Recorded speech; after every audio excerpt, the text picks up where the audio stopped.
ఈ అనుభవం నీకు ఉంది కాబట్టి అనేకులను అర్థం చేసుకోగలుగుతాం.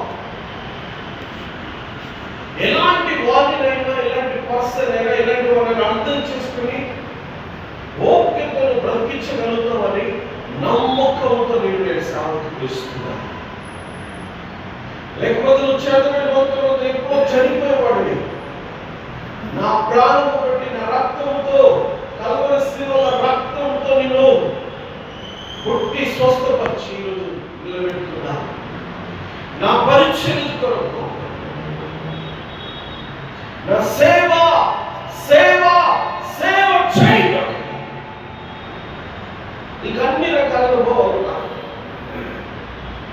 ఎంతైనా కష్టపడగలుగుతాం, రాత్రిగా పగలగా కష్టపడగలుగుతాం. బాక్సింగ్ లో ఒక ఇండియా లెవెల్ ఆడుతున్నప్పుడు రాత్రంతా పగలగా ఛాంపియన్ కావాలని ఎంత కష్టపడ్డావో, ఈ సేవలో కూడా కష్టపడి నా చిత్తం చేస్తామని నేను శ్రాపం పిలుస్తున్నాను. కానీ నిందలు తప్పవు కదా. చక్కటి వ్యాపారం, రోజు 20,000 సంపాదించేవాడు. ఎంతమంది కదా? డైలీ 20,000 ఫోటోగ్రాఫింగ్, నైట్ నుండి బేగపేట విమానాశ్రయంలో పనిచేసేవాడు. ఇవన్నీ మొదలుపెట్టి రావాలి. సరే, నువ్వు అంటున్నావు కదా, వస్తాను. సమయాలు ఏ రీతిగా పరిచయం చేస్తున్నాడో,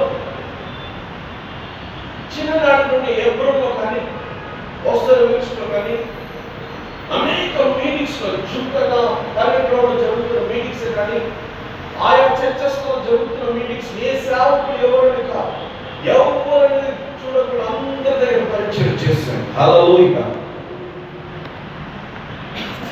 నాకేదో డబ్బులు ఇస్తాను, నాకు ఇచ్చేస్తాను. నా ఫ్రీ టైంలో, నేను ఫ్రీగా ఉన్నప్పుడు బ్యాచులర్గా ఉన్నాను కాబట్టి అక్కడికి వెళ్ళి పరిచయం చేసేవాడు, కుర్చీ వేసేవాడు, టాపిక్ క్లియర్ చేసేవాడు. ఎయిర్పోర్ట్ విమానాశ్రయంలో జాబ్ చేస్తూ బీజీఎస్ దినాకర్ గారు వస్తూ ఉంటే రిసీవ్ చేసుకునే వాళ్ళని సెటప్ చేసేవాడు. ఏసర్ గారు వస్తుంటే, దైవజనులు ఏసర్ గారు వస్తూ ఉంటే రిసీవ్ చేసుకునే వాళ్ళని సెటప్ చేసేవాడు. మోసి లాజరస్ గారు వస్తూ ఉంటే, వెళ్తూ ఉంటే ఎంతో మంది సేవకులు, కేపాలు అటువంటి వస్తూ వెళుతున్నప్పుడు ఎంతో మంది హెల్ప్ చేస్తారు. అది చూసిన సైన్యంలో కదిలిన యెహోవా, నేను మరణంలో ఉన్నప్పుడు నన్ను కాపాడి ఈ సేవకునికి నమ్మకంగా చేస్తున్నాడు పరిచర్య, నా సేవ పరిచయం నమ్మకంగా చేస్తున్నాడని ఈ సేవలు, ఈ భయంకరమైన సేవను అప్పగించి. హల్లెలూయా. నిందలతో, అవమానాలతో క్షణం క్షణం పోరాటం జరిగే ఈ సేవను అప్పగించి దైవజనుడమ్మా, ఇది చేయగలుగుతాడా ఈ సమయంలో? ఇన్ని నిందలలో, ఇన్ని అవమానాలలో, యూట్యూబ్ ఫేస్బుక్లలో,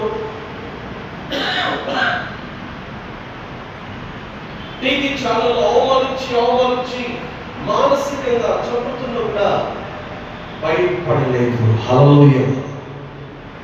భయపడకుండా ధైర్యంగా సేవలో వెళుతున్నా, ఎవరి మీద ఆధారపడకుండా, ఎటువైపు చూడకుండా, కేవలం ఆకాశం నందు ఆశపడిన ప్రభు వైపు చూస్తూ సేవలో ముందుకెళ్తున్నా. పరిచయం వస్తే బైబిల్ పట్టుకొని, మా పాస్టర్ గారు అలా ఉన్నారు, నేను కూడా అలాగే చేయాలా, సేమ్ అలాగే ఉందా, సేమ్ అలాగే చేయాలనుకుంటే అది మన బ్రహ్మ. తండ్రి అయిన దేవుడు చిత్తం వచ్చేదానికి కావాలి. అందుకే సమయంలో రాత్రి కాల సమయంలో పిలిచాడు. మొదటి సమయంలో గ్రంథం మొదటి అధ్యాయం 3వ అధ్యాయం,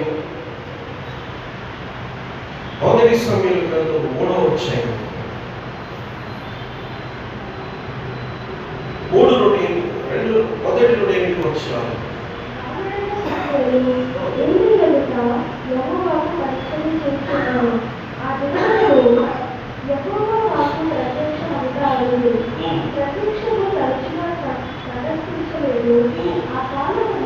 ఆ కాలమందు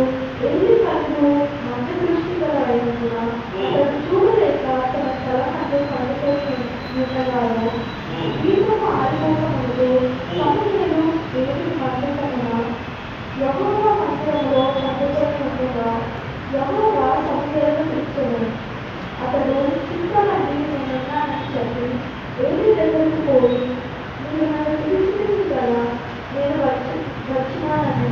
హల్లెలూయా. ఒక ప్రవక్త వయసు అయిపోయింది, తన ఏజ్ అయిపోయింది,